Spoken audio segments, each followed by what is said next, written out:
Tetapi sungguh pun demikian, banyak hadis-hadis yang menjelaskan ciri atau tanda-tanda datangnya kiamat. Nah, kalau sudah bicara soal tanda kiamat itu ada dua. Pertama yang disebut alamatus sughra, tanda-tanda kecil. Ini waktunya masih ada tenggang.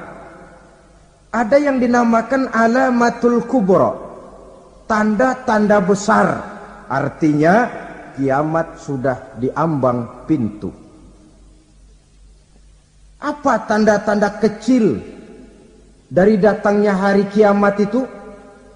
Misalnya kata Nabi, apabila ilmu sudah diangkat oleh Allah. Artinya apabila ulama sudah banyak wafat, minat orang belajar agama berkurang, lalu kebodohan nampak merajalela di mana-mana, zina dikerjakan secara terbuka, minuman-minuman keras jadi kebanggaan, itu termasuk di antara tanda-tanda kecil terjadinya hari kiamat. Apalagi misalnya iza waladatil ammatu rabbataha, apabila budak sudah melahirkan tuan. Apa maksudnya? Ada yang mentafsirkan apabila anak sudah bisa membudaki orang tuanya. Orang tua yang melahirkan dia, yang membesarkan dia, demi setelah si anak besar jadi orang berpangkat, bertitel, berharta, berkedudukan. Jadilah orang tua itu budaknya. Sehingga sering dibilang kalau orang tua kaya, anak jadi raja. Tapi kalau anak yang kaya, orang tua sering jadi budak. Apalagi munculnya fitnah yang bergelombang, timbul perang antara dua bangsa yang besar, waktu berjalan terasa sangat pendek sekali.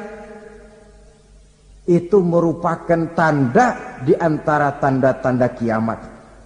Termasuk di dalamnya sulit membedakan mana laki, mana perempuan. Kan kalau tanda-tanda kayak begini sekarang sudah banyak kita lihat kan. Ulama banyak wafat, penggantinya sulit. Zina dikerjakan berterang-terangan, minuman keras jadi kebanggaan. Banyak anak membudaki orang tuanya, sulit membedakan mana laki mana perempuan. Kadang-kadang dari belakang kita lihat perempuan bener, begitu kita colek nengok jenggotan.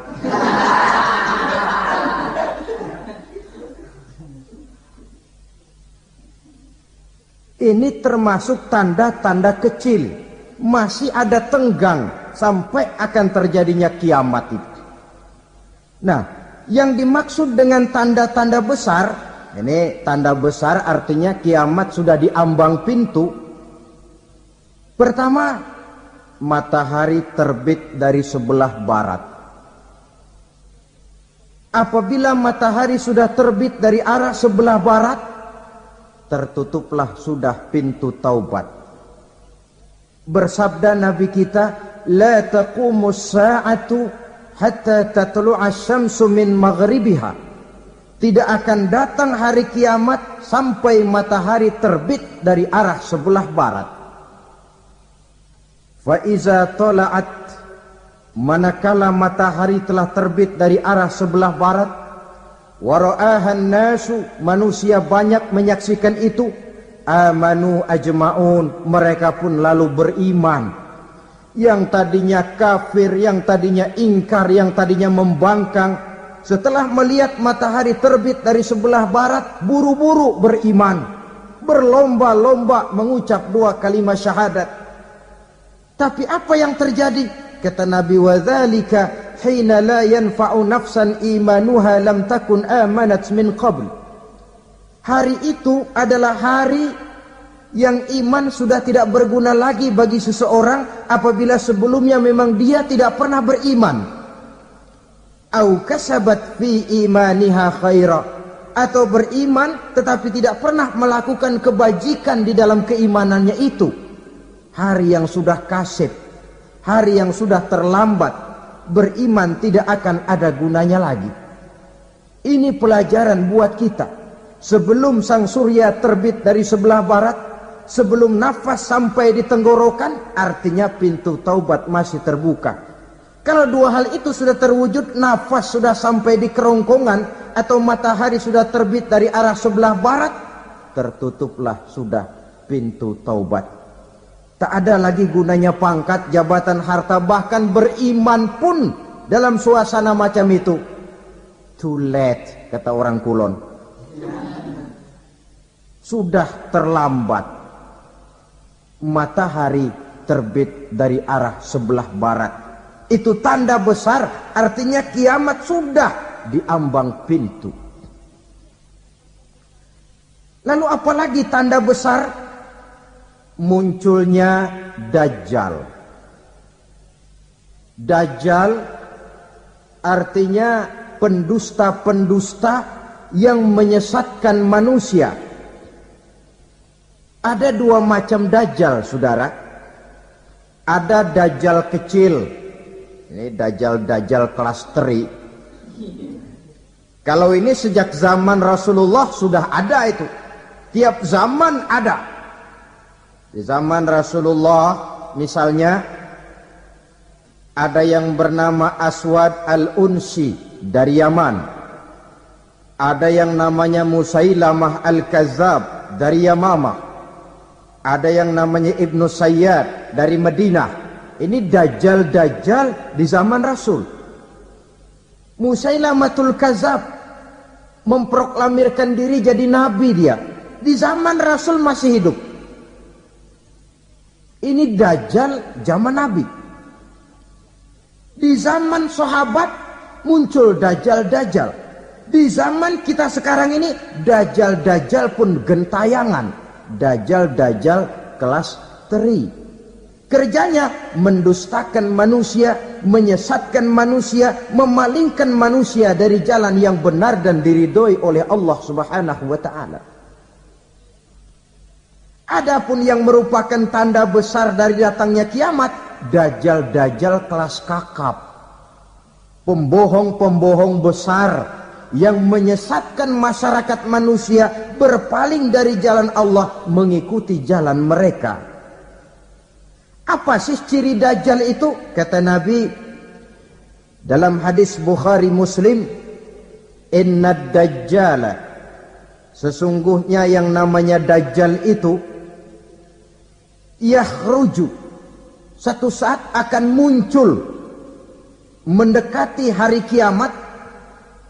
Wa inna ma'ahu ma'an, si Dajjal ini membawa air. Wanaran, dan juga membawa api. Dua simbol. Di tangan yang satu dia bawa air, di tangan yang satu dia bawa api. Wa ammal ladzi yarahu an-nasu ma'an fanarun. Adapun yang orang banyak lihat air, hakikatnya adalah api. Yang dilihat api, hakikatnya adalah air. Oleh sebab itu, kalau api yang ditawarkan, ambillah air. Kalau air yang ditawarkan, pilihlah api. Maksudnya apa ini? Ini bahasa simbol, saudara-saudara. Dajjal bicaranya seolah-olah untuk kepentingan manusia. Menawarkan surga. Surga yang dia tawarkan hakikatnya neraka.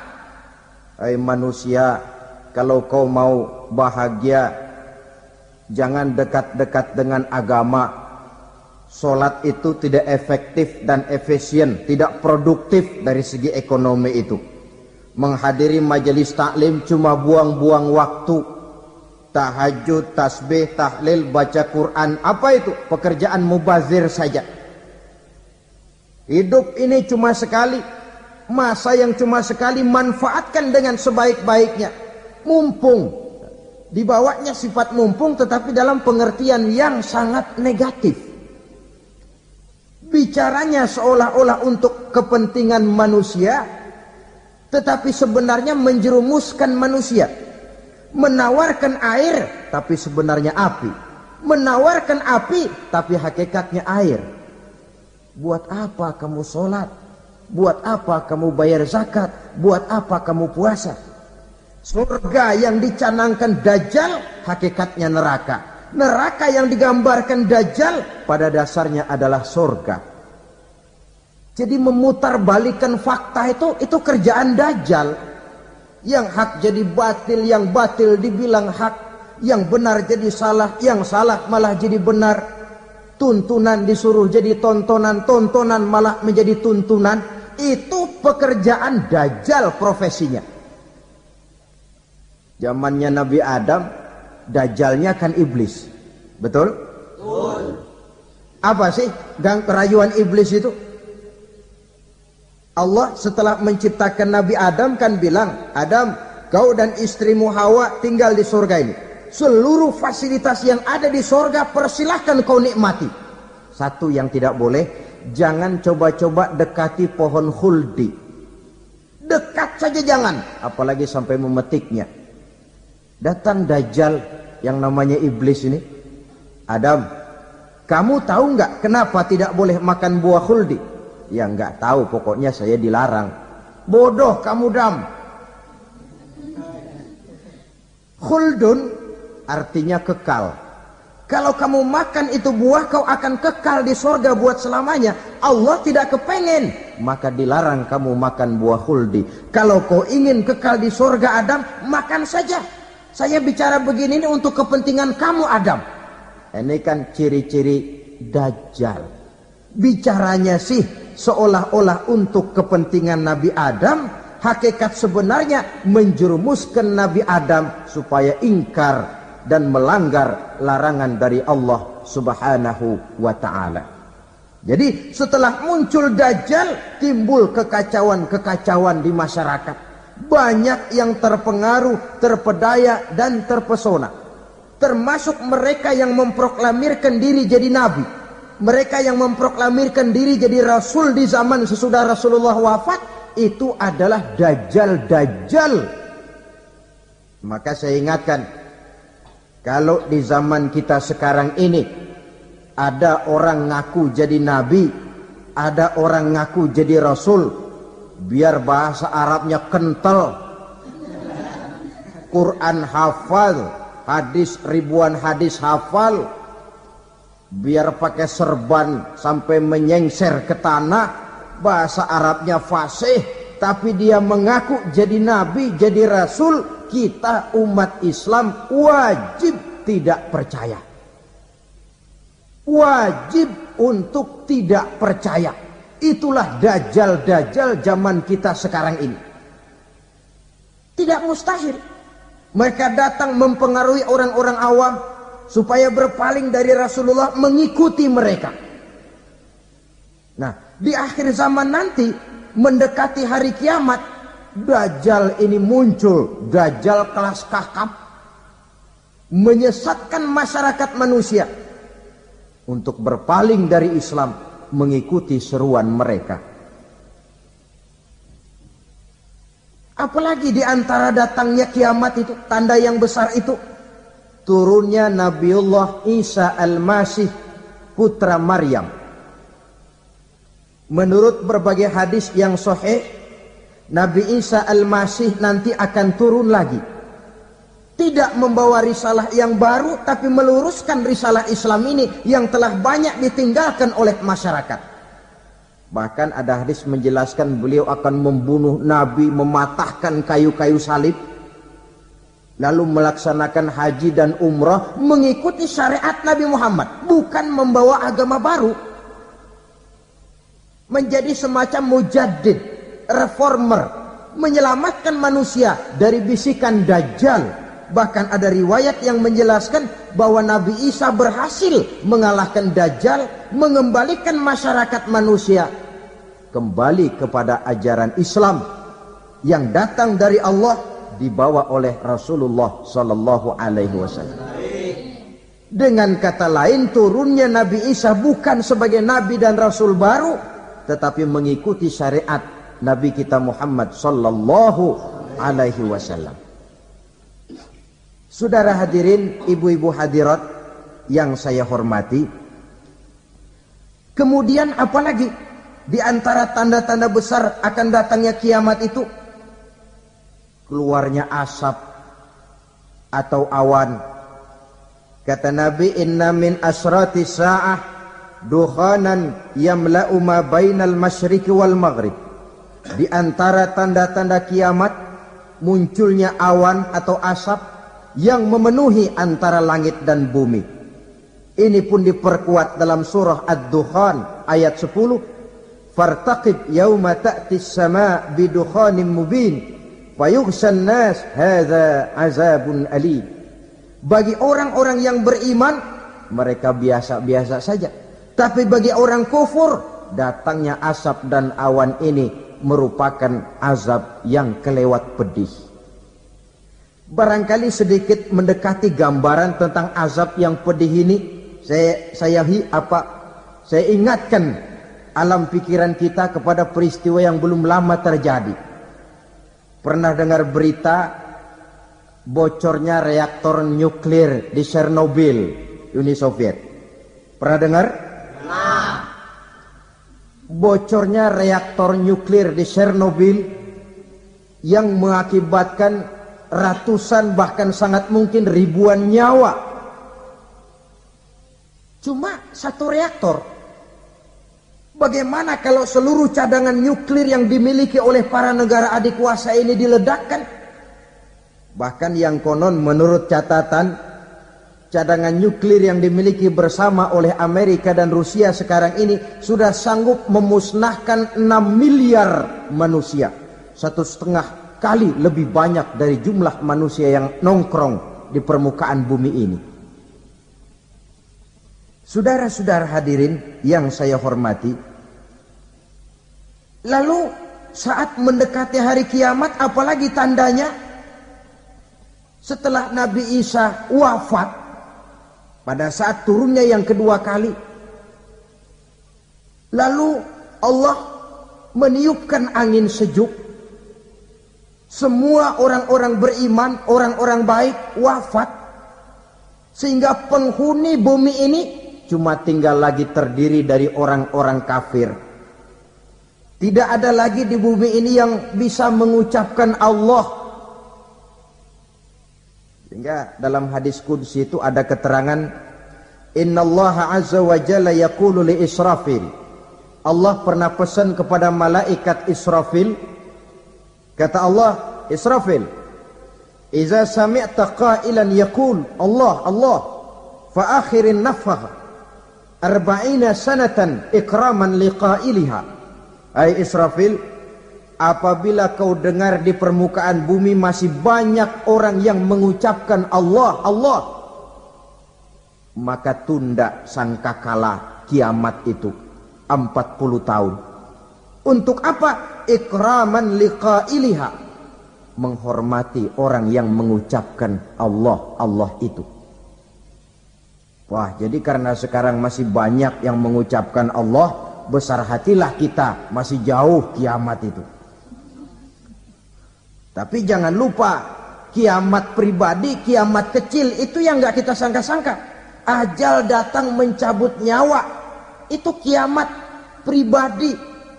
Dan itu yang pasti kita hadapi. Dan itu yang membuat kita tidak boleh bersikap main-main di dalam kehidupan sekarang ini. Saudara hadirin yang saya hormati, tidak ada lagi orang-orang muslim. Seluruh penduduk dunia ini kafir. Lalu terciptalah struktur sosial yang berlandaskan prinsip hidup semau gue. Bakal terjadilah prinsip di mana yang kaya menyantap yang miskin, yang kuat menindas yang lemah. Hidup sudah bagaikan di rimba belantara. Berlaku hukum rimba. Siapa yang kuat dia yang menang, siapa yang lemah menjadi mangsa. Timbul kekacauan, maksiat merajalela, munkarat menjadi-jadi. Sehingga isi bumi ini penuh dengan segala macam perbuatan dosa. Tidak ada perlunya lagi alam diperpanjang temponya. Datang saat yang sudah dijanjikan oleh Allah Azza wa Jalla, maka terjadilah yang disebut kiamat kubra, kiamat besar, kiamat ancur-ancuran.